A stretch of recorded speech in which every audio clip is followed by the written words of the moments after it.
హెచ్చరిక చేస్తూ అంటున్నాడు, ఆరంభంలో చాలా బాగుంటుంది, కానీ తొదకు అనేక మంది ప్రభువును విడిచిపోయిన దాఖలాలు ఉన్నాయి.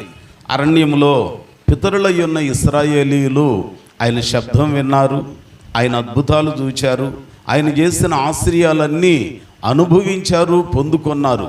కానీ చివరికి ఆయనకి కోపాన్ని పుట్టించి ఆయన విశ్రాంతిలో వారు ప్రవేశింపకపోయారు. అనగా వాగ్దాన దేశములో, ఆ కనాను దేశములో వారు కాలు పెట్టలేకపోయారు. కారణం ఏంటనంటే ఆయన హృదయంలో ఆ మాటలు విన్నారు, కానీ వారి హృదయాలలో యేసుకు చోటివ్వల, ప్రభువుకు చోటివ్వల, దేవునికి చోటివ్వల. అందుకని ఇప్పుడు ఆ విషయం గుర్తు చేస్తూ ఆయన అంటున్నాడు, ఇదిగో సహోదరులారా, మన పితరులు జీవము కలిగిన దేవుని స్వరము విని అరణ్య యాత్రలో ఆయన చేసిన మేలులు అద్భుతాలు పొందుకొని చివరికి ఆ వాగ్దాన భూమిలో కాలు మోపకుండా అరణ్య యాత్రలోనే అనేకులు రాలిపోయారు. కారణం ఏంటనంటే వారు దేవునికి కోపాన్ని పుట్టించారు. అలాంటి దుష్ట హృదయము మీలో ఎవనికైనను ఉండునేమో జాగ్రత్తగా చూచుకొని ఆయనకి వాళ్ళు కోపం పుట్టించినట్లుగా మనం కోపం పుట్టించక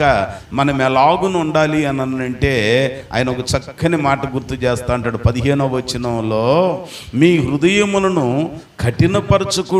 కఠినపరచుకొనకుడి అని ఆయన చెప్పిన గనుక పాపం వలన కలుగు భ్రమచేత మీలో ఎవ్వడును కఠినపరచబడకుండునట్లు నేడు అను సమయం ఉండగానే ప్రతి దినమున ఒకనికొకడు బుద్ధి చెప్పుకొనుడి. ఎలయనగా మొదట నుండి మనకున్న దృఢ విశ్వాసం అంతము మటుకు గట్టిగా చేపడితేనే క్రీస్తులో పాలివారము అవుతాం. దేవుని రాజ్యంలో మనం కూడా చేరి పరలోక రాజ్యంలో పాలిభాగాన్ని పొందుకోవాలనంటే ఒకరికొకరు బుద్ధి చెప్పుకుంటూ ఆ మొదటిలో ఉన్న దృఢమైన విశ్వాసాన్ని అంతము మట్టుకు మనము పట్టుకోవాలి. ఆ విశ్వాసాన్ని మనం విడుచుకోకుండా కాపాడుకోవాలి అనేది దేవుని ఉద్దేశమై ఉన్నది. అందుకనే ప్రేమ కలిగిన దేవుడు ఆ యోహాను సువార్త 3వ అధ్యాయం 16వ వచనంలో అంటాడు, దేవుడు లోకమును ఎంతో ప్రేమించెను. ఎంతగా ప్రేమించాడు అనంటే తనకున్న ఒక్కగానొక్క కుమారుడైన క్రీస్తు యేసుని నీ పాపములకు నా పాపములకు బదులుగా సిలువలో నలగగొట్టి తన ప్రాణాన్ని పణముగా అర్పించి ఉన్నాడు. ఆయన ప్రేమను వ్యక్తపరిచాడు. ఇంకా ఆయన గుర్తు చేస్తూ అంటాడు, దేవుడు మానవులను ఎలాగును ప్రేమించాడు అనంటే ఆయన గుర్తు చేస్తూ మాట్లాడుతూ చెప్తా అంటాడు. ఏమనంటాడు తెలుసా? పరమగీతము గ్రంథంలో 8వ అధ్యాయంలో మాట్లాడుతూ ఆ షూలమతి సంఘమనే ఆ ప్రియుడైన యేసును గురించి వర్ణిస్తూ ఆయన చూపిన ప్రేమను, ఆయన చేసిన మేలులను తలపోసుకుంటూ ఇతరులకు సాక్ష్యం ఇస్తూ అంటుంది, ఆయన ఎడమ చెయ్యి నా తల క్రింద ఉన్నది, అతని కుడి చేతితో నన్ను కౌగిలించుకొనెను. అంటే ఓ తల్లి తన బిడ్డకు చనుబాలిస్తూ ఉన్నప్పుడు ఎలాగునైతే ఓ చెయ్యి మెడ క్రింద ఉంచి మరో చేతితో బిడ్డను కప్పి కాపాడుకుంటుందో అలాగున దేవుడు సంఘమనే షూలమ్మితి పట్ల తన ప్రేమను చూపించాడు. అనగా తల్లి ప్రేమతో ఆయన సంఘాన్ని ప్రేమించాడు. నిన్ను ప్రేమించాడు, నన్ను ప్రేమించాడు. ఆయన ప్రేమను మనం మరిచిపోకుండా ఇశ్రాయేలీయులైన మన పితరుల వలె హృదయాలను కఠినపరుచుకొనకుండా మన పితరులై ఉన్న ఇశ్రాయేలీయుల వలె ఆ విశ్వాసాన్ని విడుచుకోకుండా మనము అంతము మట్టుకు గట్టిగా చేపడితేనే క్రీస్తులో పాలివారమయ్యి ఉంటాము అనేది తాత్పర్యం. ఇంకా ఆయన ఏం జ్ఞాపకం చేస్తాడో తెలుసా? యెషయా గ్రంథము 66వ అధ్యాయము 13వ వచనంలో అంటాడు, సంఘాన్ని లేదా తనను నమ్మిన వాళ్ళని లేదా తన యందు విశ్వాసం ఉంచిన వారిని ఆయన ఎలాగును ప్రేమిస్తున్నాడు అనంటే తల్లి ప్రేమతో ప్రేమిస్తున్నాడు. అందుకని ఆయన అంటాడు 13వ వచనంలో 66వ అధ్యాయములో, ఒకని తల్లి వానిని ఆదరించున్నట్లు నేను మిమ్ములను ఆదరించదని. ఎక్కడ ఆదరిస్తాడు అనంటే యెరూషలేములోనే మీరు ఆదరించబడతారంటే సంఘంలోనికి, పరిశుద్ధుల గుంపులోనికి, పరిశుద్ధుల సహవాసంలోనికి ఏ వ్యక్తి అయినా ఏ కుటుంబమైనా వస్తే అక్కడ దేవుడు తన వాక్యము చేత తన మాటల చేత వారిని ఆదరిస్తాడు. మరి రాత్రి ప్రభు పిల్లలమైన మనం తల్లి ప్రేమను ప్రేమించినట్లుగా, తల్లి ప్రేమను పంచినట్లుగా దేవుడు తన ప్రేమను మన ఎడల పంచితే, తల్లి ప్రేమను మించిన ప్రేమతో ఆయన మనలను ప్రేమించితే ఆయనకు మనం ఏమి ఇవ్వగలుగుతున్నాం? అందుకని హోషేయ గ్రంథంలో అంటాడు, ఆ 11వ అధ్యాయంలో మాట్లాడుతూ 3వ వచనంలో ఒక సందర్భంలో ఆ మొదట్లో అంటాడు, ఇశ్రాయేలు బాలుడై ఉండగా నేను అతని ఎడల ప్రేమ కలిగి నా కుమారుని ఐగుప్తు దేశములో నుండి పిలిచి తిని, ప్రవక్తలు వారిని పిలిచెను, బయలుదేవతలకు వారు బలులర్పించితిరి, విగ్రహములకు ధూపం వేసిరి.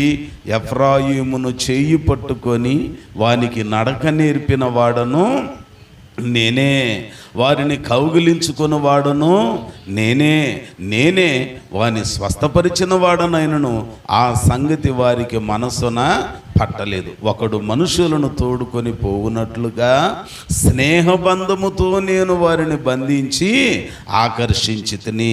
ఎంత మంచి మాట అండి! తల్లి ప్రేమ వలె దేవుడు తన యందు విశ్వాసం ఉంచిన వారికి ప్రేమని పంచుతున్నాడు. చేయి పట్టుకొని నడక నేర్పినట్లుగా పుట్టిన బిడ్డకి నడిచేటప్పుడు తన తల్లి ఎలాగునైతే నడకను నేర్పుతుందో అలాగున తండ్రి అయిన దేవుడు మన పితరులై ఉన్న ఇశ్రాయేలీయులను గురించి చెప్తూ అంటున్నాడు. తల్లి ప్రేమను మించిన ప్రేమతో దేవుడు సంఘాన్ని ప్రేమించాడు. ఆయన ప్రేమించాడు కనుకనే మనం ప్రాణంతో ఉన్నాం, సజీవులుగా ఉన్నాం. మరి ఇంత ప్రేమ పొందుకున్న మనం ఆయన ఎదుట ఎలాగునుంటున్నాం, ఆయన పట్ల ఎలాగున జీవితాలను కొనసాగిస్తున్నాం, ఆయన ఎడల ఎలాగున ఆయన చూపిన ప్రేమకు రుణాన్ని తీర్చుకోవటానికి ఏం చేయగలుగుతున్నాం? 116వ కీర్తనలో భక్తుడైన దావీదు గారు మాట్లాడుతూ అంటాడు, యెహోవా నాకు చేసిన ఉపకారములు ఎన్నో ఉన్నాయి, ఆయన చేసిన ఉపకారములకు నేను ఆయనకి ఏమి చెల్లించదను, ఏమిస్తే రుణం తీరుతుంది అని ఆయన అంటాడు. నా గర్భఫలం ఇస్తే సరిపోద్దా, ఏమిస్తే సరిపోద్దా అని అంటాడు. కొల్లగా యెహోవా పేరిట కృతజ్ఞతలు చెల్లిస్తే, రక్షణ పాత్రను చేతబూడ్చుకొని నేను అలాగును చేస్తే ఆయన ఆనందించే దేవుడయ్యి ఉన్నాడు. క్రీస్తునందు మిక్కిలి ప్రియమైన వారలారా, ఈ రాత్రికాల సమయంలో బైబిల్ గ్రంథం జ్ఞాపకం చేస్తుంది, దేవుడు నీ జీవితానికి మేలు చేశాడు, ప్రభు నిన్ను సజీవులుగా ఉంచి మేలు చేశాడు, ప్రభు నిన్ను ఆయుష్తో నింపి మేలు చేశాడు, ఆరోగ్యం ఇచ్చి మేలు చేశాడు, అన్ని విధాల ఆపదలన్నింటిలో నుంచి నిన్ను నన్ను తప్పించి ఆయన మేలు చేశాడు. మరి మేలు చేసిన దేవుని పట్ల ఆ రుణాన్ని ఎలాగును మనం తీర్చుకుందాం. ఏమిచ్చి రుణం తీరుతున్నాయ్యా అని పాడుతూ ఉంటాం కదా. ఏమిస్తే ఆ రుణం తీరిద్ది? తల్లి ప్రేమ ఏమిస్తే రుణం తీరిద్దండి? దేవుని వాక్యం జ్ఞాపకం చేస్తుంది. ఒక సందర్భంలోనంట చాలామందికి తెలిసే ఉంటుంది ఈ సంఘటన. నేను కూడా ఈ మధ్యకాలంలో కాస్త సోషల్ మీడియాలో ఎవరు అప్లోడ్ చేస్తే విన్న విషయం మీకు జ్ఞాపకం చేస్తా. ఓ తల్లి తన బిడ్డను పెంచి పెద్ద చేసింది, ప్రయోజకుని చేసిందంట. ప్రయోజకుని చేసిన తర్వాత ఆ కుమారుడు బాగా ఎదిగి విస్తారంగా ఆస్తిని గడించాడు, రూపాయి విస్తారంగా సంపాదించాడు, ఐశ్వర్యాన్ని సంపాదించాడు. చివరికి ఒక దశలో ఉన్న తల్లి దగ్గరికి వచ్చి ఆ బిడ్డ మాట్లాడుతూ అంటున్నాడంటమ్మా, దేవుడు ఈ రోజున నాకు అన్నీ ఇచ్చాడు, దేవుడు ఇంత మేలు చేసి ఇచ్చాడు గనుక ఈ మంచి భవిష్యత్తుని, ఈ మంచి జీవితాన్ని ఇచ్చావు గనుక నీ రుణం తీర్చుకోవటానికి నువ్వేం కోరుకుంటావో కోరుకోమ్మా, నీకు ఇస్తా. ఏం కావాలి? ఒక మంచి కారు కావాలా, లేకపోతే ఒక మంచి బంగ్లా కావాలా, ఏం కావాలి నీకు చెప్పని చెప్పి ఆ బిడ్డ అడుగుతా, నీకు ఎంత డబ్బు కావాలి, పోనీ నగానట్రై ఏమన్నా కావాలా, నీకు చేపిస్తాను చెప్పమ్మా అని అంటే ఆ తల్లి ఆలోచించి అన్నదంట, ఎరా నేను నిన్ను కని పెంచి పెద్ద చేసి ఇంత చేస్తే ఆ రుణం నువ్వు నగానట్రా ఇచ్చి తీర్చుకుందాం అనుకుంటున్నావా, ఐశ్వర్యం ఇచ్చి తీర్చుకుందాం అనుకుంటున్నావా అని ఆలోచించి అవేమీ నాకు వద్దయ్యా అన్నదంట.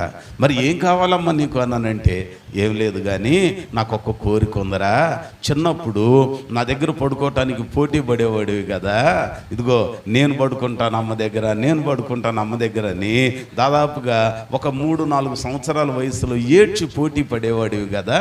ఇప్పుడు నేను అడుగుతున్నాను, ఒక్క వారం రోజులు నీవు నా ప్రక్క నుండి నాయనా, నా ప్రక్కలోనే పడుకో నాయనా అన్నదంట.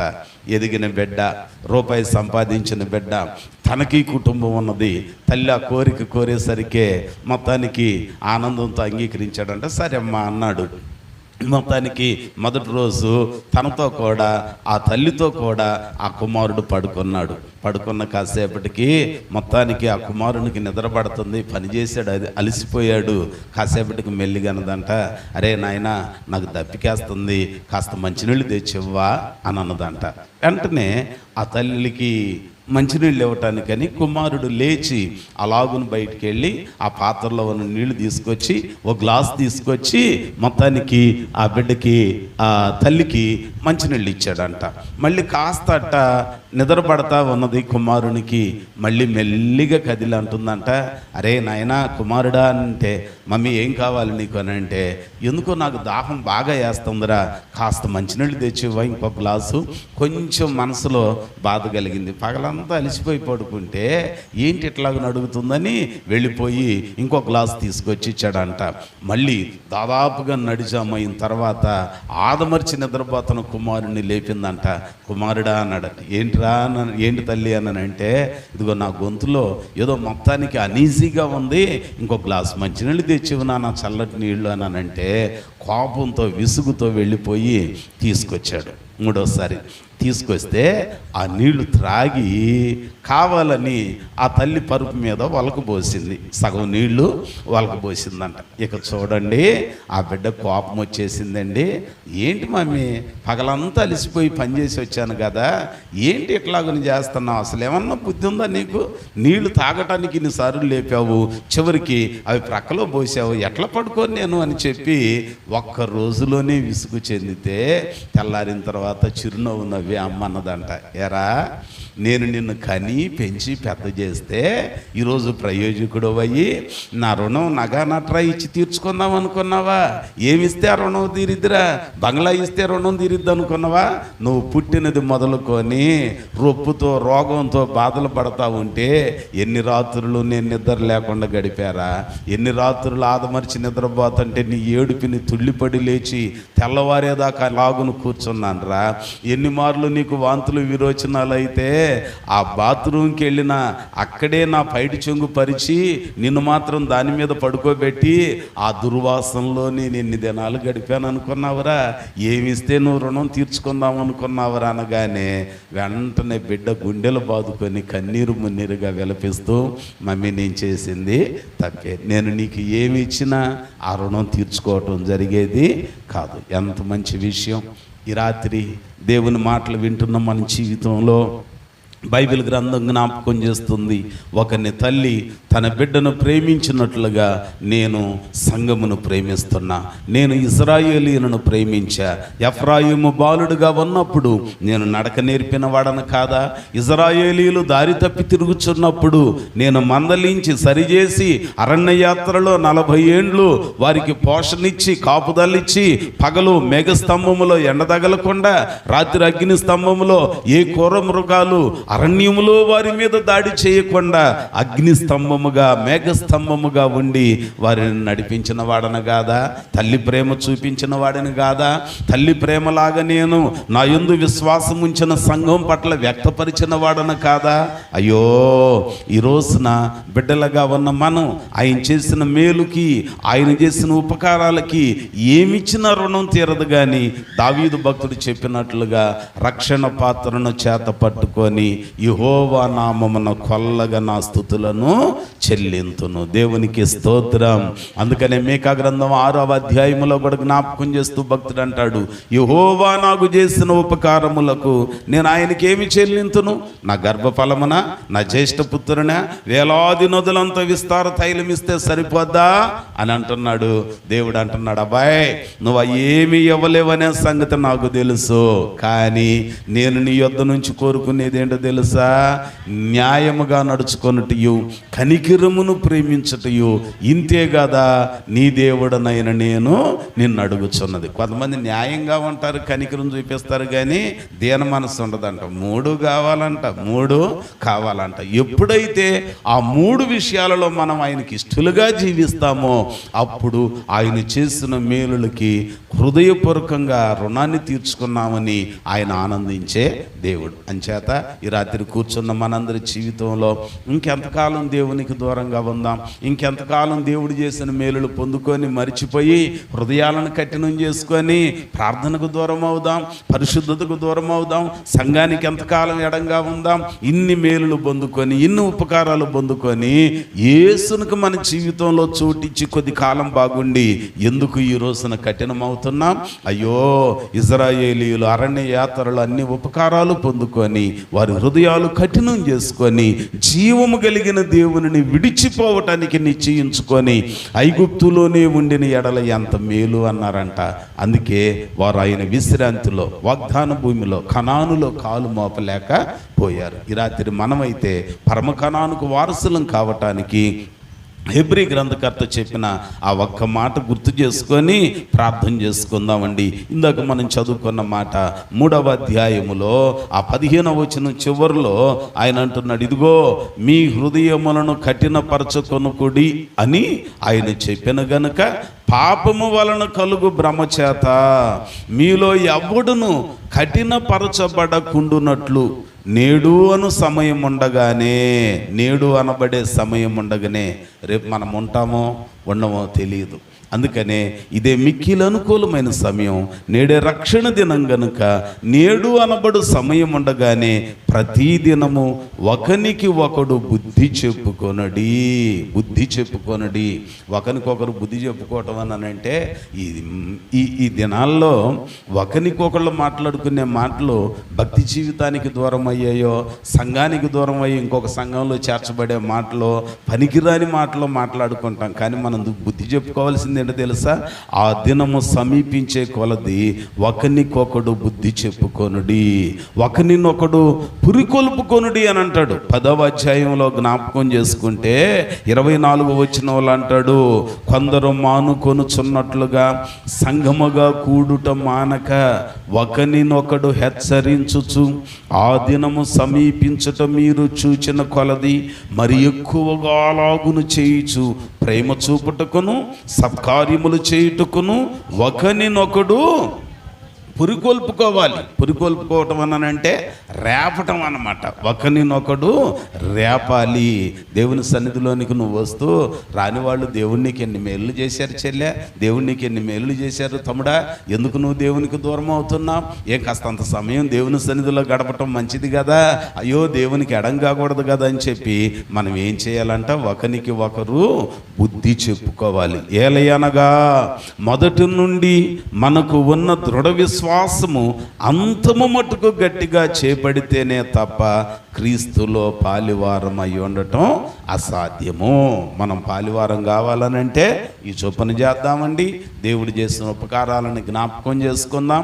ఆయన చేసిన మేలులకు ఏదో ఒక స్తుతికుడికి పెట్టుకొని 10 మందికి చెయ్యి గడిగించి ఎంతో కొంత కానికిస్తే రుణం తీరేది కాదు. ఒకవేళ అట్ట చేస్తే కడుపును పుట్టిన బిడ్డ శ్రీమంతుడయ్యాక అమ్మ నీకేం కావాలి, నీ రుణం తీర్చుకుంటే నగలు కావాలా, మెడల మిద్దెలు కావాలా, మంచి బంగ్లా కావాలా అన్నట్టే ఉంటుంది. కన్న తల్లి రుణం నువ్వు ఏం చేసినా తీరేది కాదు. అట్లాగనే దేవుడు నీకు చేసిన మేలులకి ఆయన రుణం మనం తీర్చుకోవాలి అని అంటే నీ హృదయంలో ఆయనకు చోటిచ్చి ఆయన కృతజ్ఞతాస్తుతులు చెల్లిస్తేనే ఆ రుణము తీరుతుంది. ఈ రాత్రి మనమందరం అలాగున దేవునికి హృదయాలలో చోటిచ్చి ఆయనకి ఇష్టలుగా జీవించటానికి ప్రభు వాక్యం సహాయం చేయనుగాక. ఆమేన్. ప్రార్థన చేసుకుందాం. అందరం ప్రార్థనలు